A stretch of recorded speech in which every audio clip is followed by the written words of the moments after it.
that don't want what we know out there. How a person can go from really almost nothing to becoming a millionaire by owning rental properties. He would always buy these flip houses, and I just remember thinking, this guy is crazy. Why would he buy that house? In the past decade, there's been a huge surge in the peer-to-peer short-term rental market. Become an insider. So you have to know the rules before you get in the game. Every second counts. So make every second count.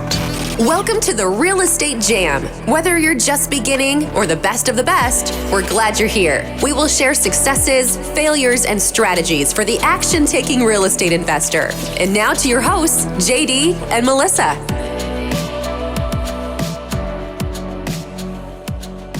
Hey guys, welcome to the Real Estate Jam podcast. I'm JD with my wonderful and lovely co-host, me, Melissa. Hello, JD. How are you today? Melissa, you know, I've had a couple of tasks in our business that have been on my to-do list for literally 3 years, and I started doing it today. At least, 2 years. And I'm excited to be taking that, biting that bullet and getting that stuff done. Of you. But so proud. That's not what we're here to talk about today. Today, kind of following along with our intro to wholesaling series that Melissa and I started a couple of weeks back. We're on to the next segment, and for us, that's going to be a wholesaling marketing 101. I love that. I'm glad that you like it. So great. Okay, so what we'll talk about, if it's okay with you, Melissa, we'll talk about marketing channels first. Okay. And then we'll talk about some of our preferred lists. Okay. So Melissa, we'll go over the marketing channels first. What are some common marketing channels that wholesalers use? You mean platforms or just who their clients are? Well, customers, whatever. Yeah, just the platforms that. You mean social media? Social media. I'm really looking at how are we finding sellers? What are the marketing channels that we use to find sellers? So direct mail. Yep, direct mail. Cold calling. Yep, cold calling. Texting. Mm-hmm. Meetups. Yep. Social media as well. Mm-hmm. That way too. What am I missing? Ringless voicemail. Yeah. Any PPC, SEO, that kind of stuff. There's a ton of different channels, and I think, you know, in our business we use direct mail, cold calling, SMS, PPC, some SEO, and those are the Driving for dollars. Yeah, driving for dollars is and you know, door knocking and on all of that kind of stuff. Those are great. If you are a new investor, how would you start out? If you're a new investor all by yourself, no team, and you have to find a way to contact distressed homeowners, what are you going to do if you had to pick out, obviously out of I would use Craigslist and do it maybe virtually and cities, bigger cities. I would do the text messaging because the mail can be so expensive. So if I was just starting out, that's probably what I would do to build up some money to be able to then go in direct mail, because we know for us direct mail works. Yeah, direct mail. Text messaging works big time. Direct mail works, but it is expensive. And it really, if we're talking about the cheap ways to do it, I would say cold calling is really cheap starting out. If you're manually dialing your phone, that's a great way to do it. I think each of these marketing channels, and the channel really is just a way for you to either reach out or put your information in front of a potential homeowner or potential seller. And there's a million different ways to do that.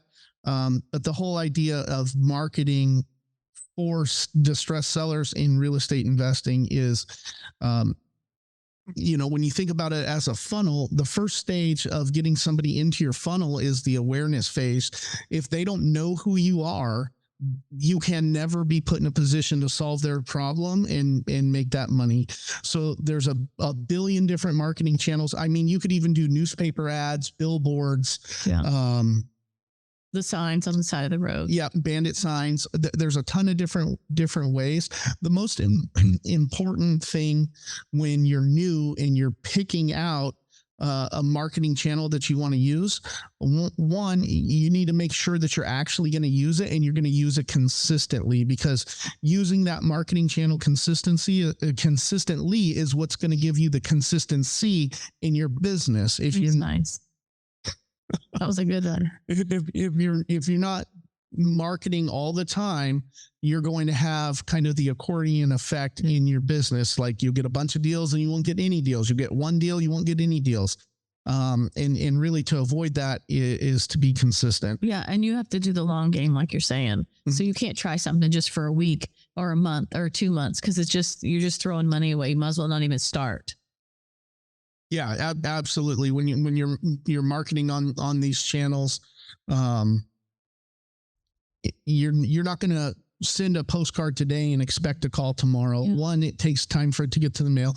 But two, a lot of people are in this situation, don't have the life circumstance necessary for them to reach out to you from your first mailer. But of course, sometimes it can happen. When we started text messaging, the first day we got that duplex. Yeah. So that was rare, but it does happen once in a while. And the reason I like the text messaging platform is it's relatively inexpensive, and you can do it pretty easy, or train somebody else to do it pretty easy, and you can reach a lot of people quickly. Yeah. If I was first starting out, I think I would do cold calling, because everybody I know has a cell phone. If you don't have a cell phone, I would start with door knocking and leaving Post-it notes. Hey, give me a call, and sticking them on the doors as you go by. Marketing channels, again, it's just a way for you to contact those individual people. And we can probably do a breakdown of direct mail, cold calling, SMS, all those systems. But the most important part is to pick one and then go after it. Yeah. So if you decided that you want to use one marketing channel, and when you're starting out, I would suggest starting out with one marketing channel and getting really good at connecting with people through that marketing channel before you add other channels in. But who are the people you're contacting with that marketing channel? And that comes down to the lists and the data that you're getting.